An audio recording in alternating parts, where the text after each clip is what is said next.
जय माँ कामाक्षी, जय माँ ललितांबिका। आज सौंदर्य लहरी के हम श्लोक 2 का अर्थ समझेंगे।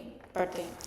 तनीयां संपांसुं तव चरण पंकेरुह भवं विरिञ्चि संचिन्वन् विरचयति लोकान विकलम् वहत्येनं शौरिः कथमपि सहस्रेण शिरसां हर संक्षुद्वेनं भजति भसितो धूल नविधिम।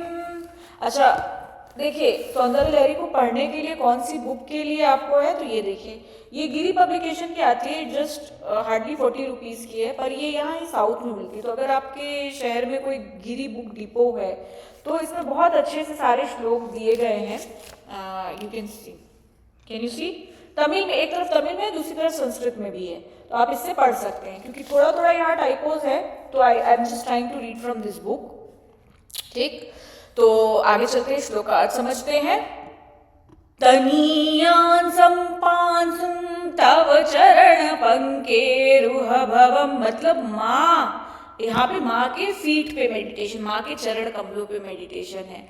माँ आपके चरण कमल जैसे चरणों से उत्पन्न अत्यंत सूक्ष्म धूल कण, आपके चरण से जैसे चरण से उत्पन्न अत्यंत सूक्ष्म धूल कण विरिञ्चि संचिन्वन् विरचयति लोकान विकलम्, ब्रह्मा इकट्ठा करते हैं, रचना करते हैं लोगों की बिना किसी कमी के। यानी ब्रह्मा जी है, उस धूल को एकत्र करते हैं, संपूर्ण लोगों की रचना करते हैं। पहले श्लोक की बात है ना कि आपके चरणों की इतनी सी धूल माँ उठाते हैं ब्रह्मा जी, और उससे फिर कितने असंख्य, क्योंकि एक ब्रह्मांड तो है नहीं, असंख्य ब्रह्मांड है, मल्टीवर्स है, उनकी रचना करते हैं। फिर आगे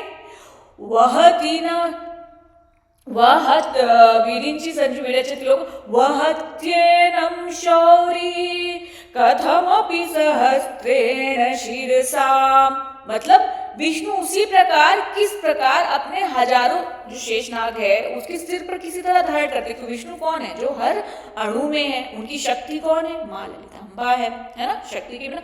तो विष्णु क्या कहे जाते हैं, there are 3 work of Brahman, creation, sustenance, dissolution. Creation की बात भगवान ब्रह्मा जी से की गई कि हम ब्रह्मा करते हैं। अब भगवान विष्णु क्या है, वो पालन करते हैं, चीजें उत्पन्न हो रही है उसका पालन भी तो हो रहा है, सिर्फ आपका पालन नहीं हो रहा है, आपको खाना मिल रहा है, रह रहा है, बच्चा माँ के गर्भ में है, and it's not only you. आप नेचर में देखिए, बीज जा रहा है प्रकृति में, अपने आप उसको पानी मिल रहा है, वो बढ़ रहा है, एक टाइम के बाद पेड़ सूख जाएगा, 1000 साल 10,000 साल, जिस पेड़ की जितनी आयु हो, 200 साल 300 साल पेड़ों की उम्र है, सस्टेन कर रहे हैं ना वो पेड़, कोई पारी नहीं, मूल प्रकृति सस्टेन करी। इसी तरह जंगल में जानवर भी उत्पन्न हो रहे हैं, एक नेचर, एक इकोलॉजिकल साइकिल चल रही है जो मेंटेन हो रही है क्रिएशन के बाद।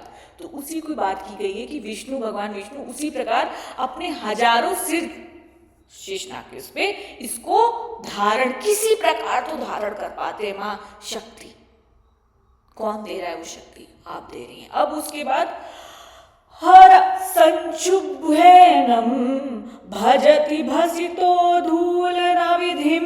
अच्छा, मैं किस किताब से पढ़ रही हूँ, मैं इस किताब से पढ़ रही हूँ, ठीक है, ये तमिल की गिरी पब्लिकेशन की किताब है, ठीक है, क्योंकि यहाँ पे थोड़े थोड़े फॉन्ट्स का वो हो जा रहा है, तो इसी वजह से आई am just reading from this book. ठीक, तो और शिव उसी धूल को पीसकर अपने शरीर पर भस्म के रूप में लगाते हैं। मतलब आप काशी जाइए, मणिकर्णिका घाट जाइए, डिसोल्यूशन हो रहा है ना, काशी नगरी चाहे काशी, कहीं भी एक इकोलॉजिकल साइकिल देखिए जन्म ले रहे हैं, सस्टेनेंस हो रहा है, उसके बाद वो डिसोल्यूशन उसका हो रहा है, वो खत्म हो रही है। प्रलय की बात नहीं, डिसोल्यूशन हर पल इस प्रकृति में चीजें चल रही हैं। तो शिव उसको जब चीजें खत्म हो रही तो क्या कर रहे हैं, उसको पीस कर अपने शरीर पे भस्म लगा ले रहे हैं, और जब महाप्रलय आएगा उसका भी संकेत दिया गया है।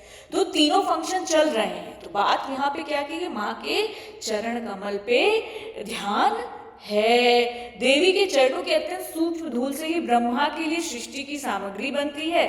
धूल से ही वो बना रहे हैं, उसी धूल को भगवान विष्णु अपने सहस्त्रों सिर पे शेषनाग का जो है उस पर किसी तरह धारण करके सस्टेनेंस कर रहे हैं, और भगवान शिव जब वो डिजोल्यूट हो रही है तो उसी को भस्म बनाकर नृत्य कर रहे हैं, अपने शरीर पे लगा लेते हैं। अर्थात त्रिमूर्ति का संपूर्ण कार्य देवी की चरणों की धूल पर आधारित है, शक्ति की।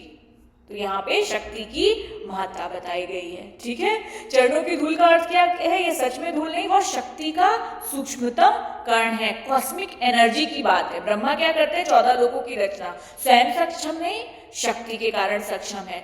विष्णु क्या करते हैं? भगवान विष्णु उसी शक्ति से सृष्टि को संभालते हैं। भगवान शिव क्या करते हैं? उसी से संहार करते हैं। चरण क्या है? एनर्जी का ग्राउंडिंग पॉइंट है, शरीर का वह भाग जहाँ ऊर्जा पृथ्वी से जुड़ी। देखिए 3 कूट की बात की गई है, मैं पहले बता चुकी हूँ, वाग्भवकूट, कामराजकूट, शक्तिकूट।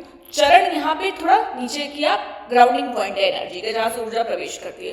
ब्रह्मा विष्णु शिव की वास्तविक स्थिति वे भगवान नहीं, यहाँ पे कॉस्मिक फंक्शंस को दिखाया गया है शक्ति के। ठीक,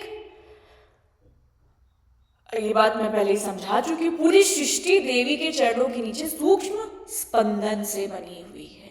यहाँ क्या बात की गई? तत्व भूत लोग बनते हैं, और देवी के चरणों की धूल कॉस्मिक पार्टिकल ऑफ क्रिएशन की बात की गई है। अब ललिता सहस्त्र नाम में देख लेते हैं कहाँ कहाँ ये नाम आते हैं। तनीयाम संपांसुम तव चरण पंकेरुह भवम, मतलब देवी के धूल से। तो ललिता सहस्त्र में श्रुति सीमंत सिंदूरी कृत पदाब्ज धूलिका, सिंजान मणि मंजीर मंडित श्री पदाम्बुजा, देवी के पद की बात की गई है। विरिंचि संचिन्वन् विरचयति लोकान विकलम। अब इसमें क्या बात की गई है?